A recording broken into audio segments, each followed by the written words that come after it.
very good morning, dear students. I am Dr. Suman Gothwal, Assistant Professor in Mechanical Engineering Department. So, in the last lecture, we discussed about the operational strategies and the productivity measurement techniques. So, in today's lecture, we are going to start about the liabilities. So, what do you mean by the liabilities? So, we can define the liabilities means liabilities are those from whom a business enterprise borrows are known as the creditors, and creditors have a claim on their business enterprises until they are paid, and these claims are known as the liabilities. So, a liability is typically an amount that is owed by a company to a supplier, bank, lender or the other providers of the goods, services or the loans.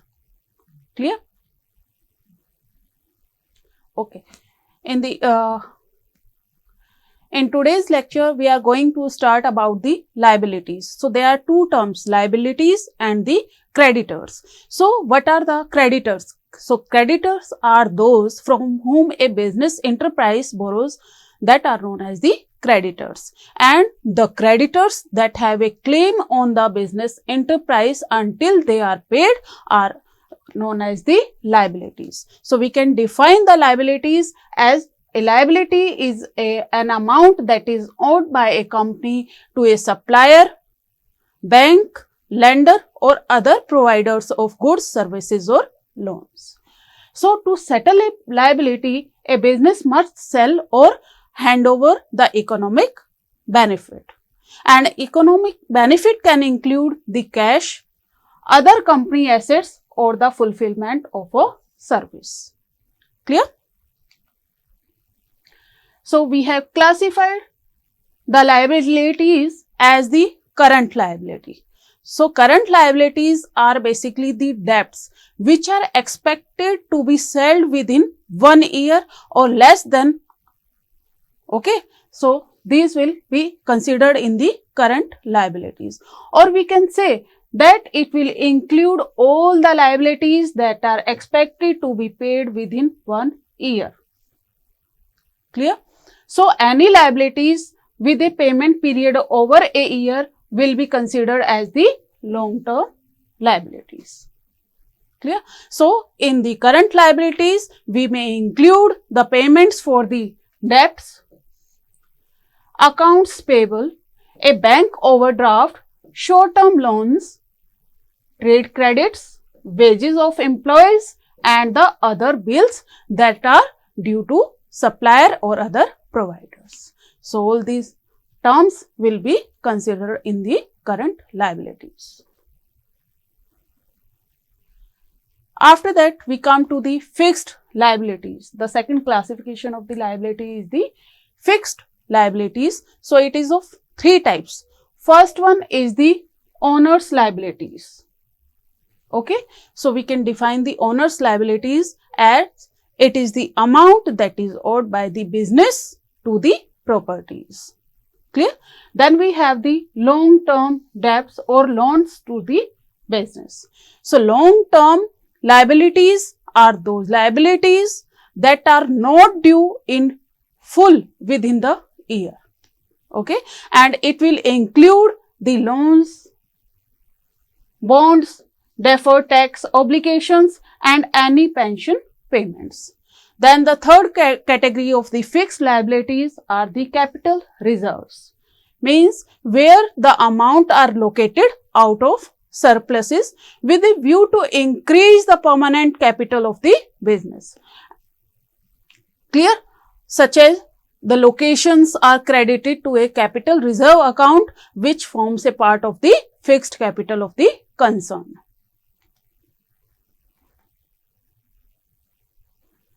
Then we come to the contingent liabilities. So, a contingent liabilities arises, for example, a person firm becomes a party to a bill of exchange. Clear? Or we can define the contingent liability It is a liability that may occur depending on the outcome of an uncertain future event. Means there is uncertainty of an event. Clear? So, a contingent liabilities is recorded if the contingency is likely and the amount of the liability can be reasonably estimated. Clear? And the contingent liability becomes a real liability if the principal, debtor or the acceptor of the bill fails to pay. Clear? And contingent liability will include the guarantees entered by the business. Okay? And these contingent liabilities are not entered into an account that are forming part of the double entry system, but they have to be noted on the balance sheet of the limited companies.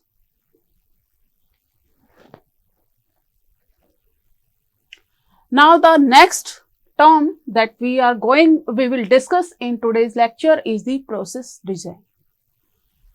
So, first of all, we have to understand what is the meaning of this process design. So, we can define the process design as the act of transforming the organization's vision, goals and the available resources into an observable, measurable means of achieving the organization's vision. Clear? And this process designs play a critical role in how well the process meets the business needs. And we have classified it in 3 categories. Okay. The first one is the analytical or the attribute centered design. The second category is the experimental object or the search centered design. And the third is the procedural or the operation centered design. So, we will discuss all these categories of the process design in details in the coming slides. So, first one is the analytical or the attributed center design. So, the attributes of the object required for the design are the primary points of considerations. And when all the desired attributes are met, the objectives of this design type are considered as completed. Clear? When we will meet all the criteria or all the attributes, then we will say that our design is complete. Clear? For example, if a new process has a set of criteria and the available resources have a set of constraints, so when all the completed design will meet both the criteria and the constraints, then we will say that the design is considered as the adequate one. Then we come to the second criteria or the second category, that is process or operation centered design. Okay, this is the procedural design. So, this type of design will basically focus on the changing a specific object or the process to have a desired set of traits or attributes. Clear? And the review of what the process is currently capable of and what changes needs to be made to accommodate the new criteria is the primary focus. Clear? And here the specific procedures or the methods are applied to address the current deficiency in the process and how the changes can be made. The focus, so in this case, the focus will be on the current process and the changes that we can made in that process, existing process.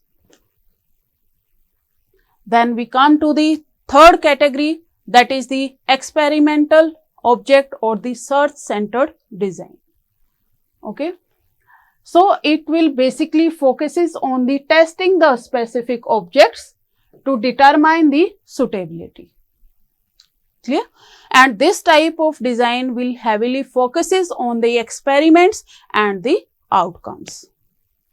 and the list of possibilities will be captured up front, and each possibility or the object is reviewed, tested or prototyped to determine which has the best set of attributes which meets the design needs.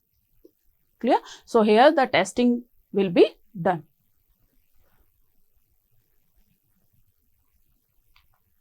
Okay. Now, the next term that we will discuss is the facility location. So, first of all, we should know what is the facility or the plant, facility location or the plant. So, we can define the plant as a location or a place where the man, material, money, equipment, etc. What are these terms? These terms are the resources. These resources will be brought together for manufacturing the products. Clear? And an important element in designing a company's supply chain is the location of its facilities. Clear? And because the plant location decisions are strategic, long-term and non-repetitive in nature, so the proper analysis is done. After properly analyzing different factors which are associated with that particular location, then only we will select a location. Clear? And the problem of facility location is faced by both the new and existing locations. The new and existing businesses, and a solution is critical to a company's eventual success. Now, why the situation of the plant location arises, why it is needed. So, there may be a number of reasons for that. Some of them are: a new manufacturing or the services is to be set up. Whenever we want to set up a new manufacturing plant or the service center, then we need to search a new facility location. Okay. And if we want to expand the existing operation, okay, or if it is difficult to expand the existing operation at the same place, then in that case we have to search for the new location. Additional facilities are due to growth in the business. Okay, so whenever additional facilities are required, but we are not having the facility or we are not having the space to expand our existing layout. Okay, and changes in the industrial policies, or we want to develop the product or for the product development. So, these are some of the cases where we need to search for a new location.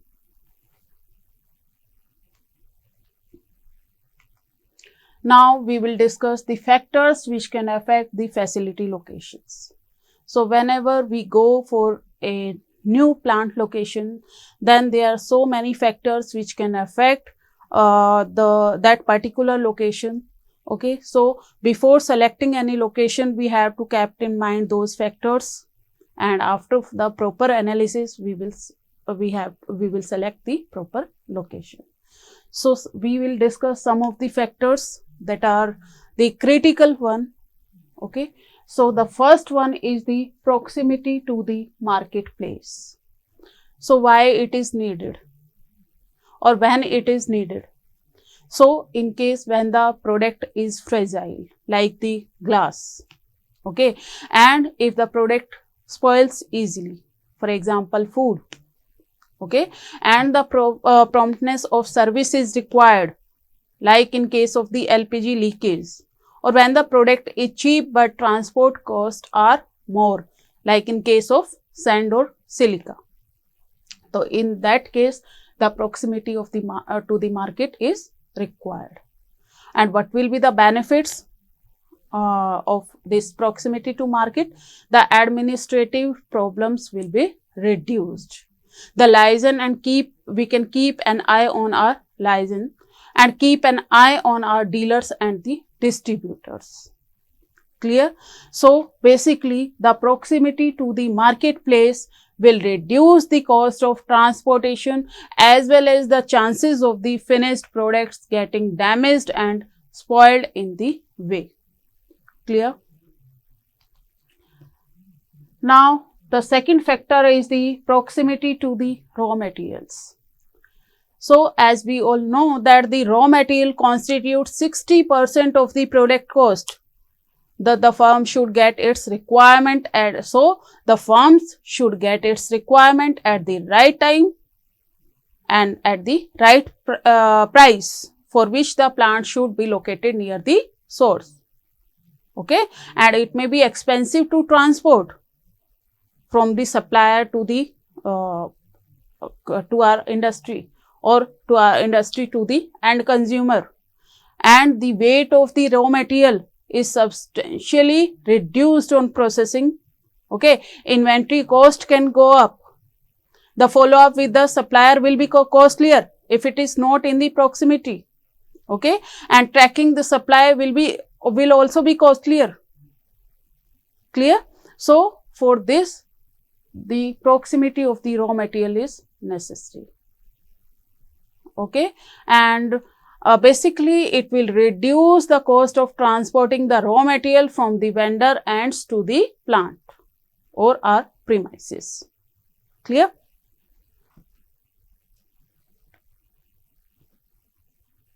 Okay, now the third factor is the proximity to infrastructural facilities. So as we know that the adequate road, rail, sea transports are the vital criteria. Clear? And the energy and the telecom requirements must be met, and the local government's willingness to invest in such plants. Like in case of the aluminium and steel industries, power is required. In case of the chemical industry, the water will be required in the huge quantity. In Coke and Pepsi industry, water treatment processes will be required. The drainage facility is required. Okay, so these are the factors under the infrastructure facilities. Then we come to the proximity to transport facilities. So transport facilities, so depending on the size of the raw material and the finished goods, a suitable method of transportation will be decided. So in designing the structure of the transportation cost, we will consider the characteristics of the commodities, average distance of shipment and the medium of shipment. Clear? Then we come to the proximity to labor and the wages. Okay, so when we go for the factor, the proximity to labor, then we have to see that the labor should be easily available, and because the importing the labor is costly and has the administrative problems associated with it, and no cost incurred or on accommodations. Okay, otherwise you have to provide the accommodation facilities also. The training facility to build up the skills. So for performing a particular task, a particular type of skills is required. Okay, so training facilities will be provided, and the cost will be associated with providing the training. The educational and skill levels of the labor pool must match the company's need. Clear? So we can say that the stable labor force of the right kind, of adequate size and at the reasonable rates, with the help of proper attitudes towards the work. These are the few factors which governs the plant location to a major extent. Clear? Next we come to the climate condition. So in case of the climate condition, if we could talk about the business climate, then it may include the presence of similar size business and the presence of the companies in the same industries, etc. So suitable climate for the specific product may be required, And we talk about the high humidity for the textile plants are located. So that you can see that the textile plants are located at the Ahmedabad. Then low humidity is required for the adhesives. Low temperature is required for the inflammable chemicals. Okay, and with the developments in the field of the heating, ventilation and air conditioning should be provided. So these are the factors which we have to keep in mind when we going for the climate conditions. Now the availability of the fuel and the power. So because of the widespread use of the electric power and the fuel, industries should be located near the source of the fuel and power to cut down the fuel transportation cost. Clear? Then we have the community attitude. So success of an industry will depend very much upon the attitude of the local people, whether they want to work or not. Clear? Then we have the financial and the other aids. Means certain aids gives the aids on the loans, feed, money, machinery, built up sheds, etc. to attract the industries. So we have to consider this factor also. Then the land suitability. So under this we have to look for the topography, the area of the land, the shape of the site, its cost, drainage and other facilities, and the probability of the floods, earthquakes, etc., which can influence the selection of a plant location. Okay, we have to look whether the plot size is sufficient of, or whether the plot size is sufficient of present factory, whether the plot size is sufficient for the future development. Clear? And all supporting services like the cranes, etc., are available or not. Clear? So these are the factors which we will consider in case of the land suitability. So apart from these factors, there are some other factors also which we may consider, like the community factors, as we have discussed in the here also. So in this case we can go for the some points like the accommodation is required for all the outstation residents, and it should be easily available. So it should be easily available and should be cheap and near some public transport stops like the bus or the railway stations, and the employees should be able to reach his place of work with the ease. Clear? And these are some points under these community factors. And then communication facilities, if we talk about the communication facilities, then it should be easily available. The medical facility should be nearby with some competent technologies, and hospitalization of facilities should be available. And in the same township, the educational facilities like the school, colleges or the other facilities should be available. Okay, and if we talk about the proximity to customer, then the proximity to customer will help to ensure that the customer needs are incorporated into the products being developed and the built. Okay, and the total cost, if we talk about the total cost, so our objective should be to select a location or a site with the lowest total cost. Clear?